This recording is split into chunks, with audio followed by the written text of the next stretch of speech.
ॐ सच्चिदानन्देश्वराय नमो नमः।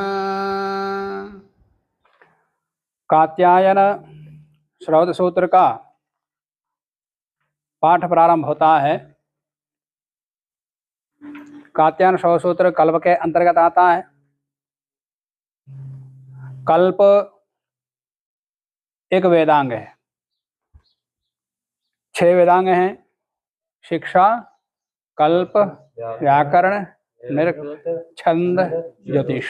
6 वेदांग हैं। 6 वेदांगों में यह दूसरा वेदांग है, शिक्षा कल्प। शिक्षा बचपन में ही पढ़ा देते हैं और उसके पश्चात घर में क्रिया चलती ही रहती हैं, इष्टियाँ यज्ञ आदि, तो उनको देखते हुए बचपन में ही उनका कर्मकांड का अभ्यास हो जाता है। तो जो कंठस्थीकरण करने का है वो कंठस्थीकरण कराते हैं और क्रिया भी सीखा हुआ रहता है और उसका बोध करा देते हैं। तो सारा कर्मकांड प्रायः ग्रंथों के रूप में बाद में भले अध्ययन करते हैं, कर्मकांड का परिचय हो जाता है। तो इस प्रकार से दूसरे स्थान पर रखा है। जिस प्रकार से शिक्षा, व्याकरण, निरुक्त वेदार्थ को समझने में उपयोगी है, उस प्रकार से अन्य वेदांग भी उपयोगी हैं। वेदांग कहते हैं उन्हीं को जिनकी सहायता से वेद का अर्थ जाना जाता है, उनको यही वेदांग कहते हैं। तो कल्प के माध्यम से भी वेदार्थ जाना जाता है, तभी तो इसको वेदांग कहा है।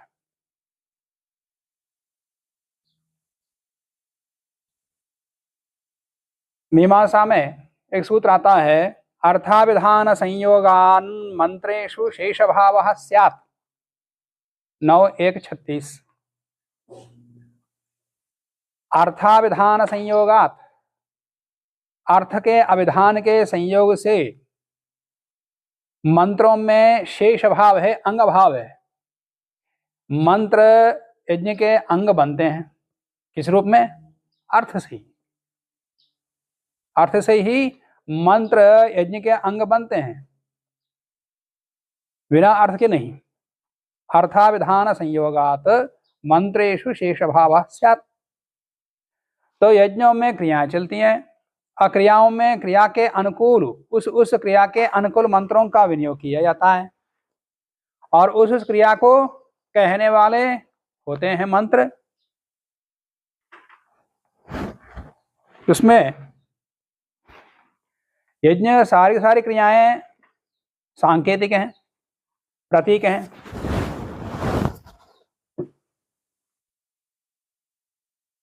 तो यज्ञ की क्रियाएं प्रतीक हैं, तो प्रतीति को जाना होता है और उस प्रतीति को जानने के लिए मंत्र भी सहयोगी हैं। अब मंत्र केवल शब्द के रूप में नहीं है, अर्थ के रूप में। तो स्वर्ग कामो यजेता, ये कहा जाता, स्वर्ग की कामना के लिए यज्ञ करें। तो स्वर्ग की कामना का तात्पर्य मोक्ष को प्राप्त करना, उसकी योग्यता को प्राप्त करना, वो सारी क्रियाएं यज्ञों में है। कहा जाता है कि वेद यज्ञार्थम अभिप्रवृत्ताः वेदाः, वेद यज्ञ के लिए ही प्रवृत्त हुए हैं, यह उपदिष्ट हुए हैं। ऐसा तात्पर्य यह नहीं है केवल यज्ञ के लिए है। इसका 2 अर्थ हैं। एक यज्ञ सामान्य रूप से जो स्थूल यज्ञ है वही अर्थ लोग लेते हैं। यज्ञ का अर्थ वो है पर वो स्थूल अर्थ है। यज्ञ का अर्थ परमात्मा भी है। यज्ञार्थम अभिप्रवृत्ताः वेद का तात्पर्य क्या हुआ? ये परमात्मा से लेंगे तो परमात्मा जानने के लिए वेद प्रवृत्त हुई है, इसमें कोई आपत्ति नहीं। और यज्ञ का अर्थ यागादिरेव धर्म, मीमांसा में मान्य सिद्धांत है। अथा तो धर्म जिज्ञासा, सूत्र व्याख्या करते धर्म किसको कहते हैं? यागादिरेव धर्म, यागादि को ही धर्म कहते हैं। और धर्म क्या है? वेद का अर्थ जानना। वेद का अध्ययन किया है, यहां भी आएगा। वेद का अध्ययन किया है तो वेद का अध्ययन में कंठस्थीकरण हो गया है, उसके बाद क्या करना चाहिए? अर्थ जानना। तो वेद का मंत्रों का कंठस्थीकरण के बाद अर्थ जानने का प्रसंग आता है, उसी के लिए यह कल्प है। इसका तात्पर्य वेद मंत्र जो कंठस्थीकरण हुआ बाल्यावस्था में, वो यज्ञ के माध्यम से उसका अर्थ करना या अर्थ जानना एक याज्ञिक प्रक्रिया भी होती है, जो कि आध्यात्म की ही है। और जो धर्म कहा जाता है वो भी वेदार्थ ही है। यागादिव धर्म है, धर्म मतलब वेदार्थ। मीमांसा दर्शन में भी अथा तो धर्म जिज्ञासा वहां सूत्र की व्याख्या करते हुए वेद का अध्ययन हो गया है, अतः इसीलिए धर्म की जिज्ञासा करनी चाहिए। तो वहां धर्म का अर्थ क्या लेंगे? अर्थ, वेदार्थ। तो यागादिव धर्म तात्पर्य वेदार्थ। तो यज्ञार्थम अभिप्रवृत्ता वेदा का क्या निकला? यदि यज्ञ का अर्थ वहां पर धर्म लेंगे, वेदार्थ लेंगे, तो वेदार्थ जानने के लिए ही वेद प्रवृत्त हुई है, तो इसमें भी कोई आपत्ति नहीं है। तो इस प्रकार से वेद के अर्थ को समझने के लिए ही ये यज्ञों की सर्जना हुई, यज्ञों की सृष्टि हुई, यज्ञों की कल्पना हुई, यज्ञों को उपदेश हुआ। क्रतु का अर्थ यज्ञ होता है, और क्रतु का अर्थ एक कर्म भी होता है, प्रज्ञा भी। प्रज्ञा का मतलब क्या होगा? अर्थ ही होगा, ज्ञानी ही होगा। तो इस प्रकार से वेद और वेद का अर्थ, वेद का शब्द रूप में कंठस्थ करना, जैसे अष्टाध्याय याद करते, अष्टाध्याय करने के बाद क्या करना चाहिए? इसको अर्थ को जानना चाहिए कि नहीं जानना चाहिए? या केवल सूत्र कंठस्थ करने में समाप्त हो गया? नहीं। तो उसी प्रकार से वेद मंत्र कंठस्थ करण किया और उसके बाद अर्थ को जानना चाहिए। उस अर्थ को जानने के लिए ही यह कल्प और मीमांसा है, या ब्राह्मण ग्रंथ है। इसलिए तो इस प्रकार से वेदार्थ अर्थ के साथ जानने के लिए वेद का पढ़ना चाहिए, या वेदांगों के साथ वेद को पढ़ना चाहिए। महर्षि पतंजलि कहते हैं महाभाष्य में, ब्राह्मणेन निष्कारणो धर्मः षडंगो वेदो अध्येयो ज्ञेयश्चेति। 6 अंगों के साथ वेदों को पढ़ें और उनको जाने भी। ज्ञेयश्च इसलिए कहा कि अर्थ के साथ। और कर्तव्य किसका है? ये ब्राह्मण का। उसकी वृत्ति वही है, पढ़ना पढ़ाना।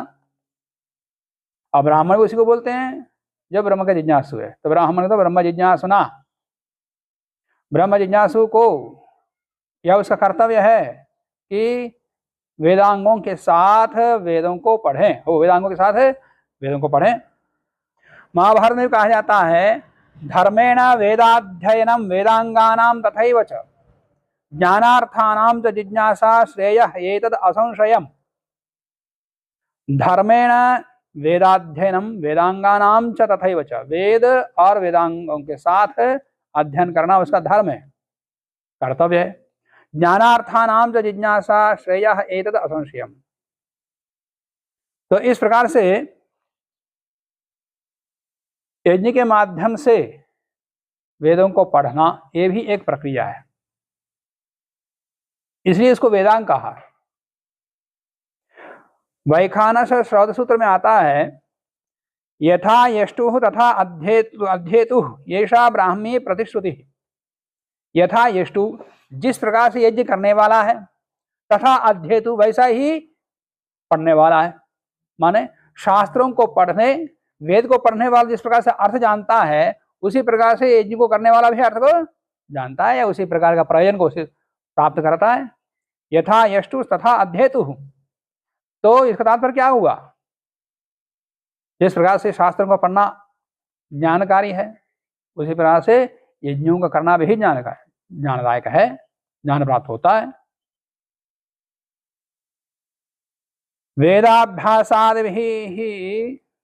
वेदाभ्यासादि अपाकर्तव्यम यदृणम तद हृदयादि अवदानैः अपाकरोति। ये साहित्य संहिता में लिखा है। वेदाभ्यासादि के द्वारा 3 ऋणों को हटाना चाहिए, 3 ऋणों से उऋण होना चाहिए। हृदयादि अवदान ही अपाकृति, हृदयादि ये हृदयादि क्या होता है, मैं उस प्रक्रिया में नहीं जाऊंगा। तो हृदयादि अवदानों के द्वारा उन ऋणों को हटाता है। तो यहाँ ज्ञान ही है, ज्ञान के माध्यम से उनको हटाता है। ऋग्वेद मंत्र आता है यज्ञेन वाचः पदवीम आयन, यज्ञेन वाचः पदवीयमानम। मनुष्यों ने यज्ञ से ही वेदवाणी का मार्ग का अनुसरण किया था। इसका मतलब क्या हुआ, यज्ञ के माध्यम से ही अर्थ को जाना, यज्ञेन वाचः, यज्ञ से ही वाणी को, अर्थ को जाना, फिर उसके पद को प्राप्त किया, उसके प्रण को सिद्ध किया। बृहदारण्य को उपनिषद में भी आता है यज्ञेन एतम एव विदित्वा मुनिर्भवति, यज्ञ से ही वो मुनि हुआ, मत ज्ञानी हुआ। यज्ञेन एतम, एतम माने ब्रह्म, इस ब्रह्म को, एव विदित्वा, उस ब्रह्म को जान करके मुनिर्भवति, वो मुनि हो जाता है। माने यज्ञ के माध्यम से भी वो ब्रह्मवेत्ता बन सकता है, बने हैं, उसकी बड़ी प्रक्रिया है। मैंने पहले बताया यज्ञ की क्रिया सारे प्रतीक हैं, प्रतीक से प्रतीत्य जाना होता है। इसलिए महर्षि मनु ने कहा मनुस्मृति में, स्वाध्यायेनाव्रतैर्होमैस्त्रैविद्येनेज्यया सुतैः महायज्ञश्च यज्ञश्च ब्राह्मीयं क्रियते तनु। ये इस शरीर को ब्राह्मीय बना देता है। स्वाध्याय, व्रत, होम, त्रैविद्येन इज्जया सुतैः महायज्ञश्च यज्ञश्च, यज्ञ याग आदियों के द्वारा वो इस शरीर को या अपने आप को यजमान ब्राह्मीय बना देता है, ब्रह्ममय बना देता है। तो जिस प्रकार से शास्त्र वेदादि पढ़ करके ब्रह्म को जान सकता है, उसी प्रकार से यज्ञों के माध्यम से भी ब्रह्म को जानने की एक प्रक्रिया है। यह भी एक आध्यात्मिक विद्या है। उसके लिए ही यह कल्प की प्रक्रिया है। तो ये कल्प शास्त्र को प्रारंभ करते हैं, वेदांग दूसरा, वेदांग कल्प। इसके अंतर्गत 4 विभाग हैं कल्प में। कौन कौन से? श्रौत सूत्र, गृह्य सूत्र, धर्म सूत्र, शुल्ब सूत्र, 4 प्रकार के सूत्र आते हैं कल्प में। कितने प्रकार के सूत्र आए? 4 प्रकार। श्रौत सूत्र, गृह्य सूत्र, धर्म सूत्र, शुल्ब सूत्र, ये कल्प के अंतर्गत आते हैं। इनमें जिन यज्ञों का वर्णन हुआ, यज्ञ का विभाग है स्मार्त यज्ञ, श्रौत यज्ञ, या श्रौत यज्ञ, स्मार्त यज्ञ, 2 प्रकार से विभाग करते हैं यज्ञ को, श्रौत, स्मार्त। फिर श्रौत यज्ञ 2 प्रकार से विभक्त होता है, हविर यज्ञ, सोम यज्ञ के रूप में। यज्ञ का विभाग 2 प्रकार से हुआ, श्रौत, स्मार्त, श्रौत यज्ञ, स्मार्त यज्ञ। फिर श्रौत यज्ञ 2 प्रकार से विभक्त होता है, एक हविर यज्ञ, दूसरा सोम यज्ञ। हविर यज्ञ 7 प्रकार से हैं। हविर यज्ञ के अंतर्गत 7 प्रकार के यज्ञ हैं। उनमें से एक अग्न्याधान, दूसरा अग्निहोत्र, तीसरा दर्श पूर्णमास, चौथा आग्रायण, इसी को नवेष्टि कहते, 5वां चातुर्मास्य, चातुर्मास के अंतर्गत वैश्वदेव, वारुण प्रघास, साकमेध, शुनासीर्य, ये 4 इष्टियां हैं। तो चातुर्मास्य, छठा है निरूढ़ पशुबंध, और 7वां सौत्रामणि। ये 7 प्रकार के हवि यज्ञ हैं। और सोम यज्ञ भी 7 हैं, या 7 संस्था है। एक अग्निष्टोम, दूसरा अत्यग्निष्टोम, तीसरा उक्थ्य, चौथा षोडशी, पांचवा अतिरात्र, छठा वाजपेय, सातवां आप्तोर्याम। आप्तोर्याम ये 7 हविर्यज्ञ, 7 सोम यज्ञ, इन सबको मिलाकर के क्या कहते हैं? तो ये 14 प्रकार के श्रोत यज्ञ हैं। और दूसरा विभाग बता दिया था स्मार्त यज्ञ।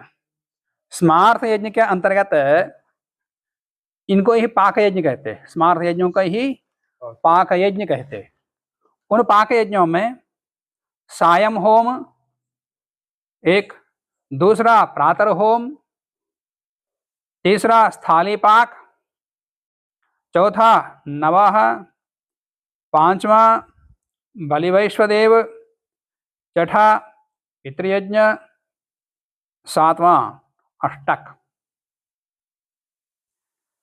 शरह ब्राह्मण में इनका नाम भिन्न रूप में मिलता है। वो एक है हुत, दूसरा है प्रहुत, तीसरा है आहुत, चौथा है शूलगव, पांचवा है बलिहरण, पांचवा है छठा प्रत्यवरोहण, सातवां अष्टका होम। इस प्रकार से शरह ब्राह्मण में इनका उल्लेख आता। कहीं कहीं दूसरे ग्रंथों में दूसरे रूप में इनका नाम आता है। एक औपासन, दूसरा वैश्वदेव, तीसरा पार्वण, चौथा अष्टका, पांचवा मासिक श्राद्धम, छठा श्रवण, सातवां शूलगव। इस प्रकार से यज्ञों का वर्णन आता है।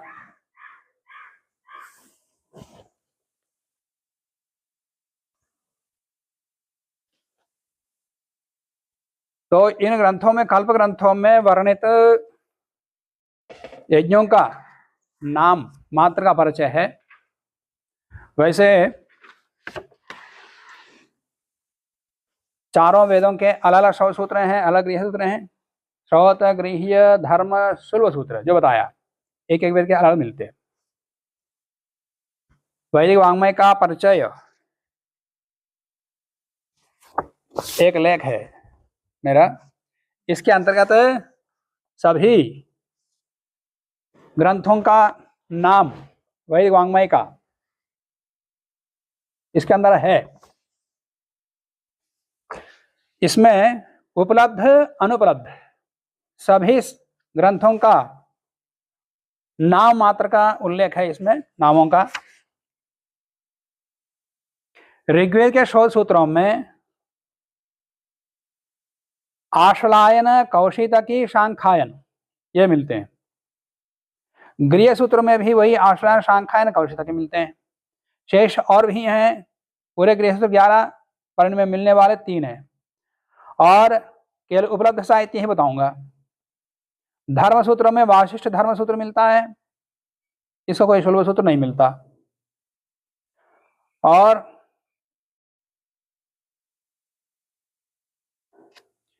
कल्प के अंतर्गत पितृमेध सूत्र, प्रवर सूत्र भी लेते हैं जब वो इन्हीं के अंतर्गत आते हैं।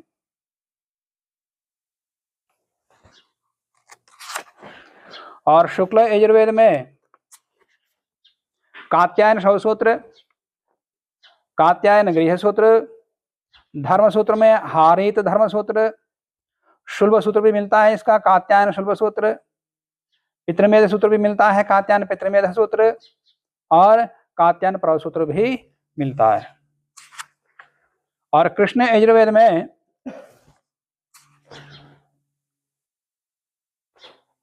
श्रौत सूत्रों में बौधायन श्रौत सूत्र मिलता है, मिलने वाला बता रहा हूं। भारद्वाज श्रौत सूत्र, आपस्तंभ श्रौत सूत्र, हिरण्यकेशी श्रौत सूत्र, वाधोर श्रौतसूत्र, वैखानस श्रौतसूत्र, आग्निवेश्य श्रौतसूत्र, ये मिलते हैं। ये 7 श्रौतसूत्र तो मिलते हैं तैत्तिरीय संहिता के, कृष्ण यजुर्वेद के। और वैसे ही 6 गृह सूत्र मिलते हैं। बौधायन, भारद्वाज, आपस्तंभ, हिरण्यकेशी, वैखानस, आग्निवेश्य, ये गृह सूत्र मिलते हैं। वही 6 धर्म सूत्र मिलते हैं। और शुल्ब सूत्र, बौधायन शुल्ब सूत्र, आपस्तंभ श्रौतसूत्र 2 मिलते हैं। ऐसे ही पितृमेध और प्रवर सूत्र इनके कुछ मिलते हैं। कृष्ण यजुर्वेद के अंतर्गत चरक यजुर्वेद भी है। चरक यजुर्वेद के अंतर्गत वाराह श्रौतसूत्र, मानव श्रौतसूत्र 2 मिलते हैं। और वही इसमें गृह सूत्र 3 मिलते हैं, वाराह, मानव, काठक। शुल्ब सूत्र भी 3 मिलते हैं, वही मैत्रायणी, मानव, वाराह। वैसे ही पितृमेध, प्रवर सूत्र मिलते हैं। सामवेद में 6 श्रौतसूत्र मिलते हैं, क्षुद्रकल्प, मशक या आर्षेय, लाट्यायन, द्राह्यायन, जैमिनीय, खादिर। अब वैसे ही 5 गृह सूत्र मिलते हैं, गोभिल, खादिर, द्राह्यायन, गौतम, जैमिनीय। और गौतम धर्म सूत्र मिलता है, इसका कोई शुल्ब सूत्र नहीं है। गौतम पितृमेध सूत्र मिलता है। अथर्ववेद का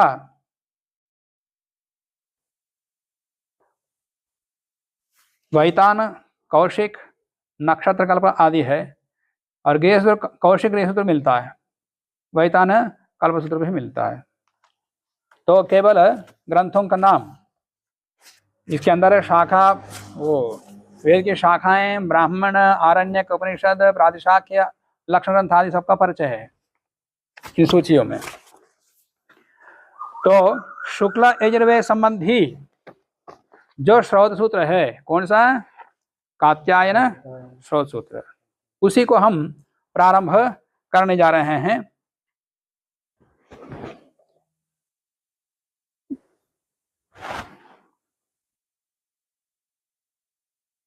एक कात्यायन श्रौत सूत्र का विद्याधर शर्मा के द्वारा लिखी हुई संस्कृत टीका को ही हम पढ़ रहे हैं।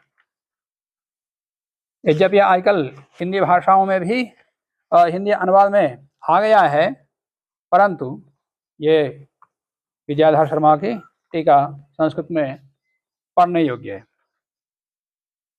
शेष अपना स्वाध्याय कर लें, देख लें। तो इसमें सबसे पहला सूत्र है अथातो अधिकारः। ये अधिकार सूत्र है। अथ वेदाध्ययनानंतरम, भूमिका बड़ी लंबी है। कल्प का परिचय, श्रौत सूत्रों का परिचय, यज्ञ यागों का परिचय दिया है, पढ़ लेना। तो अथातो अधिकारः पहला सूत्र है। अथ ये आनंतरी के अर्थ में है, मंगलाचरण भी है। ओम और अथ को मांगलिक मानते हैं, ये मंगलाचरण भी है और आनंतरी के अर्थ में भी है, माने अनंतर पश्चात के अर्थ में। अथ माने वेदाध्ययनानंतरम, अभी तक वेद का अध्ययन कर लिया, माने वेद को कंठस्थ किया, अपनी अपनी शाखा या अपने अपने वेद को पढ़ लिया है बाल्यावस्था में। तो पढ़ने के बाद जैसे अष्टाध्यायी सूत्र कंठस्थ करने के बाद, जिस प्रकार से अष्टाध्यायी याद करने के बाद अष्टाध्यायी के सूत्रों का अर्थ जाना जाता है अष्टाध्यायी भाष्य, काशिका आदि के माध्यम से, उसी प्रकार से अथ वेदाध्ययनानंतरम, वेद के पढ़ने के पश्चात, कंठस्थ करने के पश्चात, अतः हेतु में है पंचमी। अतः माने वेदाध्ययन से वृत्तत्वात्, वेदाध्ययन के वृत्त होने से, समाप्त होने से, अतः हेतु, इस हेतु से, माने अब उसको अर्थ जानने का प्रसंग है। वेद का अध्ययन कर लिया है इसलिए अब उसको अर्थ को जानना, उसके पश्चात हेतु अधिकारः, उसका अधिकार, अब इसको पढ़ने का अधिकार किसको है? जिसने वेद को कंठस्थ किया है, वेद को पढ़ा है, वही वेदार्थ को जानने का अधिकार ये है। और जो अष्टाध्यायी सूत्र याद नहीं किया, वो अष्टाध्यायी भाष्य को पढ़ने का अधिकार है? नहीं है। अब ऐसा ही वेदार्थ को जानने का अधिकारी वही है जो कंठस्थ कर लिया है। अधिकार कर्तृव्यापार, अधिकार का तात्पर्य क्या हुआ? कर्ता का व्यापार। फल भोक्तृत्व समानाधिकरण व्याख्यास्यते, माने कर्ता का व्यापार बताया जाएगा यहाँ पर इस ग्रंथ में। वेद का जो इसने पढ़ लिया है, अर्थ जानना चाहता है, उसका क्या व्यापार है, क्या कर्तव्य है, वो बताया जाएगा। उसी को बता रहे हैं फल भोक्तृत्व समानाधिकरण, फल का भोक्तृत्व का समानाधिकरण बताया जाएगा कि फल को प्राप्त करने का योग्य है। व्याख्यास्यते शेष, उसी को खोलते हैं। वेदाध्ययने वृत्ते तदनंतरम तादृश वेद प्रतिपादितेषु कर्मसु अधिकारः अनुष्ठान रूपो व्यापारः कस्य इति विचार्यते इति भावः। वेदाध्ययन के होने पर तदनंतरम उसके पश्चात तादृश वेद प्रतिपादितेषु वेद के द्वारा प्रतिपादित कर्मों में अधिकार मान अनुष्ठान रूपी व्यापार, अधिकार तात्पर्य उन कर्मों को करने का अनुष्ठान रूपी जो व्यापार है, कस्य किसका है, ये अब यहाँ विचार किया जाएगा। इन यज्ञों को करने का अधिकारी कौन है, कौन कर सकता है, ये विचार यहाँ किया जाएगा। ननु इदम अयुक्तम, ये उचित नहीं लगता, क्योंकि फलवसु एवं कर्मसु प्रेक्षावताम प्रवृत्ति दर्शनात्, जो फलयुक्त कर्म हैं या जिनको करने से कोई प्रयोजन सिद्ध होता हो तो उन्हीं में लोग प्रवृत्त होते हैं। प्रयोजन मनुद्देश्य मंदोपि न प्रवर्तते, बिना प्रयोजन के बिना फल के कोई भी मूढ़ व्यक्ति भी किसी क्रिया में प्रवृत्त नहीं होता। तो वेद कंठस्थ किया हुआ, वेद का अध्ययन किया हुआ है, अब वो प्रवृत्त होगा तो निष्फल कर्मों में प्रवृत्त नहीं होगा। तो फलवसु एवं कर्मसु प्रेक्षा होता हूं, बुद्धिमानों का, विद्वानों का, फलवानों में ही उनकी प्रवृत्ति दर्शनात् प्रवृत्ति देखी जाती है। परंतु वेद विहितेषु कर्मसु तादृश फलस्य कस्यापि आश्रवणात्, वेद में कहे हुए यज्ञ यागादि कर्मों का कोई फल का श्रवण दिखाई नहीं देता। यज्ञ करने कहा, यज्ञ करने से क्या परिणाम सिद्ध होता है ये नहीं बताया। वेद विहितेषु कर्मसु, वेद विहित कर्मों में तादृश फलस्य, माने जिस फल को उद्दिष्ट करके वो प्रवृत्त होना चाहता है वो उस प्रकार का फल कस्यापि अश्रवणात्, किसी भी यज्ञ का न सुनाई देने से तो कोई भी उन यज्ञों को करने का प्रवृत्ति नहीं होगा। तो आप अधिकार क्या बताएंगे? न च, अब कोई कह सकता है कि वेदों में प्रयोजन क्यों नहीं बताया? प्रयोजन बताया ना वेदों का, यज्ञों का। अब यहां पर याद रखना, विधि वाक्यों को ये वेद कहते। वेद का तात्पर्य यहाँ केवल संहिता ग्रंथ ही नहीं लेना। इन यज्ञों को करने का जो विधान ब्राह्मण ग्रंथों में है उनको भी वेद कहती है, श्रुति कहते। कर्मकांड के लिए एक पारिभाषिक शब्द है, वेद और ब्राह्मण ग्रंथों को मिलाकर के वेद संज्ञा दी गई, एक पारिभाषिक शब्द है केवल कर्मकांड के लिए। न च दर्श पूर्णमासाभ्याम यजेत सर्वकामः, ये शौसूत्र वचन है, उनमें भी ब्राह्मण ग्रंथों में भी है। इत्यादि वाक्यगतैः स्वर्गकामादि पदैः फलम एवं प्रतिपाद्यते इति वाच्य न वाच्यम। तो स्वर्ग दर्श पूर्णमासाभ्याम यजेत स्वर्ग कामः, स्वर्ग कामना वाला दर्श पूर्णमास आदि यज्ञ करें। यहाँ फल बता दिया ना स्वर्ग, तो इन यज्ञों का फल सुनाई नहीं देता, आप कैसे कहते? ऐसा प्रश्न नहीं कर सकते आप। दर्श पूर्णमासाभ्याम यजेत स्वर्ग कामः इत्यादि वाक्यगतैः, इन वाक्यों में स्वर्ग कामादि पदों के द्वारा फलम एवं प्रतिपादित, फल ही तो बताया जा रहा है। इति न वाच्यम, ऐसा कोई न कहें, कोई प्रश्न उठाएं। क्यों? तेषाम पुरुष विशेषण, पुरुष का विशेष यज्ञ कौन करेगा? जिसकी कामना स्वर्ग में है या स्वर्ग कामना वाला यज्ञ करेगा। इसको करने से स्वर्ग मिलता है, ये कहाँ है? वो अर्थ नहीं आ रहा। मिलता है या नहीं है? मिलता है या नहीं? हाँ, मिलता है या नहीं है? स्वर्ग कामना वाला यज्ञ करे और करने के बाद मिलता नहीं मिलता, कहाँ बताया? तो स्वर्ग कामः शब्द कर्ता के विशेषण के रूप में आया है। तेषां पुरुष विशेषणत्वेन फल प्रातिपदिकत्वाभावात्, तो इस पर कामना वाला व्यक्ति यज्ञ करें, परंतु फल का प्रतिपादक नहीं है वहां पर।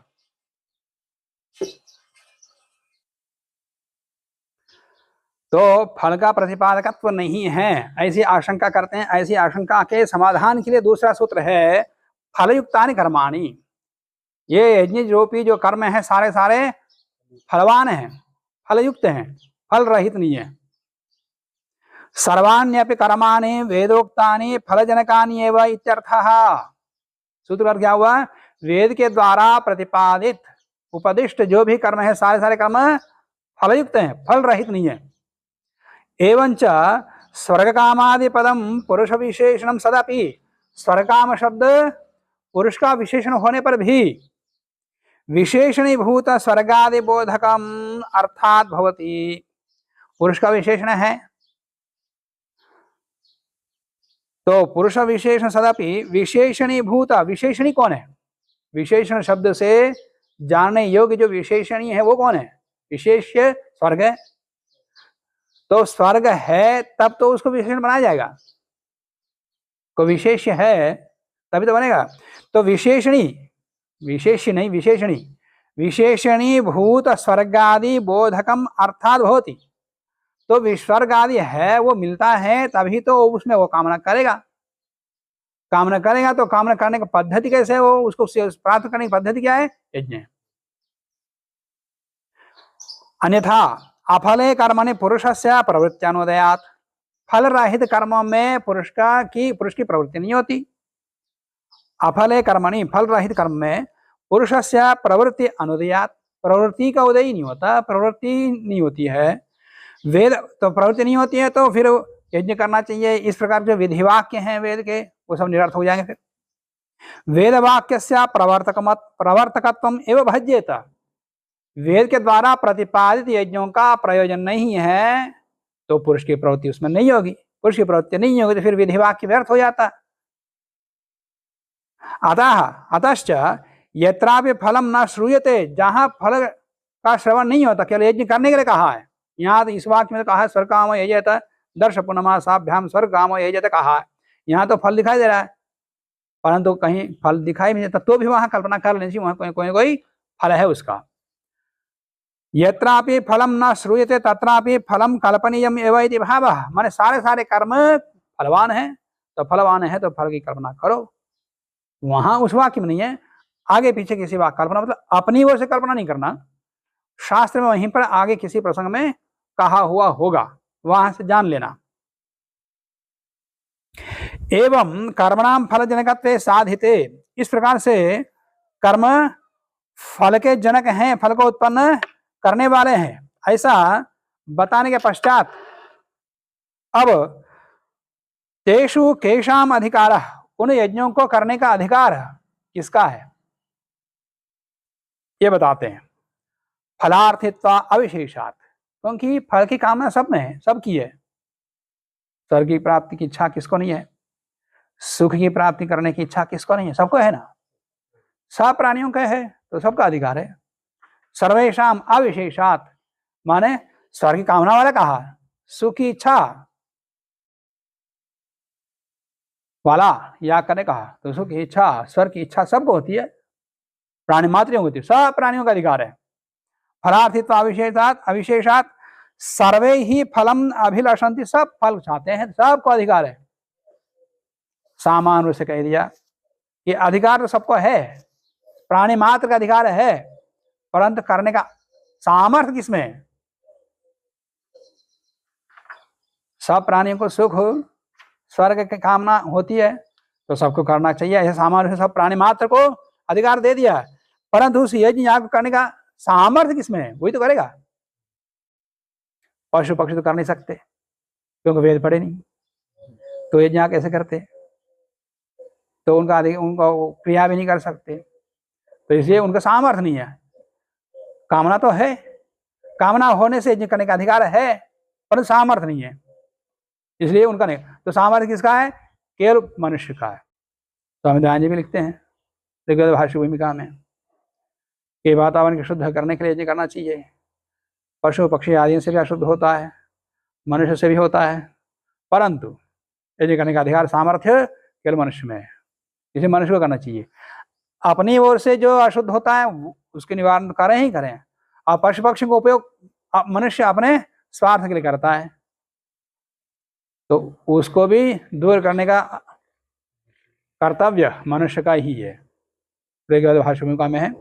तो एवं प्राप्त सिद्धांत यदि सब प्राणी मात्र को अधिकार है, ऐसा अधिकार प्राप्त होने पर सिद्धांततः कहते हैं मनुष्याणाम वा आरंभ सामर्थ्यात्, यज्ञ करने का अधिकार सबको है परंतु मनुष्य के लिए ही है। क्यों? मनुष्य के लिए ही ये विधान है सर्ग सारे।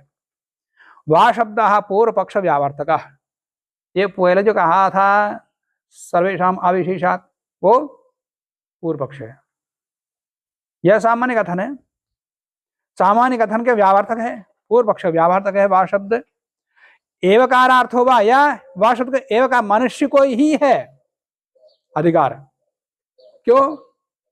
अन्य में सामर्थ्य नहीं है। मनुष्याणाम एव कर्मसु अधिकारः एतेषां तेषाम एव ही अनुष्ठान सामर्थ्यम अस्ति, क्योंकि मनुष्यों में ही अनुष्ठान करने का सामर्थ्य है। मंत्रों को पढ़ना, उन मंत्रों के अर्थ के अनुकूल क्रियाओं को करना और उसमें जो भी क्रियाओं की कल्पना की गई है वो केवल मनुष्य ही कर सकता है, मनुष्येतर पशु पक्षी आदि नहीं कर सकते। देवादि नाम तो देवता लोग वो भी नहीं कर सकते। देवादि नाम तो देवांतराद्य भावात, देवता लोग और कौन से देवता के लिए क्या करेंगे? तो देवता का तात्पर्य यहां पर देव एक विशेष प्रकार के मनुष्य हैं, तो एक उन्नत स्थिति पहुंचे हुए, तो वो स्वयं ही अपने आप उन्नत स्थिति में पहुंचे हुए हैं, तो फिर उनको यज्ञ की आवश्यकता नहीं है। जो सामान्य मनुष्य है उनको ऊपर उठने के लिए कहते वामन से विराट बनना, सामान्य मनुष्य से विशेष योग्यता को प्राप्त करना, इसके लिए ही यज्ञ है। यज्ञो वही विष्णु कहा जाता है, यज्ञ ही विष्णु है। यज्ञ विष्णु तात्पर्य यज्ञ विष्णु नहीं है, यज्ञ करने से वो विष्णु बन जाता है, विराट पुरुष बन जाता है वो। पृथिव्या अहमिदम अंतरिक्षमारोहम अंतरिक्षात् देवमारोहम अंतरिक्षात् देवमारोहम दिवा, पृथिव्या अहमिदम अंतरिक्षमारोहम अंतरिक्षात् देवमारोहम दिवो नाकस्य पृष्ठात् स्वर ज्योतिरगामहम। पृथ्वी लोक से द्युलोक, द्युलोक से स्वरलोक, फिर स्वरलोक से ज्योतिर्लोक को पहुंचना, ये यज्ञ का उद्देश्य है। इसलिए ये 3 मेखला रखी जाती है यज्ञ कुंड में। फिर उसके बाद स्वर प्रकाश लोक के लिए अग्नि की स्थापना की जाती है। तो यज्ञ की प्रक्रिया एक संकेत से बता दिया। तो जो पहुंचे हुए हैं ऊपर स्वर लोक में, माने ज्ञान लोक में पहुंच चुका है, प्रकाश लोक को पहुंच चुका है, आत्मा परमात्मा तत्व को जान चुका है, उसको फिर ये प्रारंभिक अवस्था में करने योग्य यज्ञ करने का अधिकार उनको नहीं है, आवश्यकता नहीं है, अधिकार नहीं है, आवश्यकता नहीं है।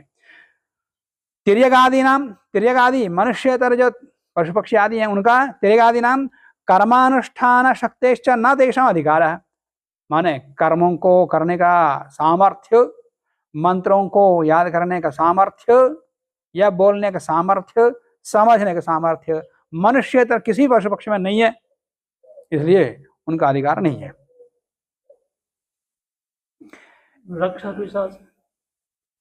एवं सर्वेषां मनुष्याणाम अधिकार सिद्धे तद अपवादम आह। तो इस प्रकार से पशु पक्षियों का नहीं है, सब मनुष्यों का है। तो मनुष्यों का है तो सारे मनुष्यों का है, सब मनुष्यों को प्राप्त हुए सामान्य रूप से, तो सभी मनुष्यों का है क्या? अब विशेष कथन कहते। एवं सर्वेषां मनुष्याणाम अधिकार सिद्धे, पशु पक्षियों को छोड़ करके सभी मनुष्यों का सामर्थ्य होने से यज्ञ करने का अधिकार, इस पर सामान्य रूप से अर्थ प्राप्त होने पर विशेष कथन कहते हैं अंगहीना श्रोत्रिय षंढ शूद्र वर्जम। अंगहीन, जिसके कोई हाथ नहीं है, कोई पैर नहीं है, काना है, लूला है, लंगड़ा है, तो इत्यादियों का अधिकार नहीं है। और अश्रोत्रिय, जो वेद नहीं पढ़ा उसको भी अधिकार नहीं है। षंढा है, नपुंसक का अधिकार नहीं है। शूद्र वर्जम, शूद्र को छोड़ करके, माने अंगहीन वर्जम, श्रोत्रिय वर्जम, अश्रोत्रिय वर्जम, षंढ वर्जम, शूद्र वर्जम मनुष्याणाम अधिकार। इनको छोड़कर बचे हुए जो मनुष्य हैं उनको करने का अधिकार है। अब इसी का अर्थ बताते हैं।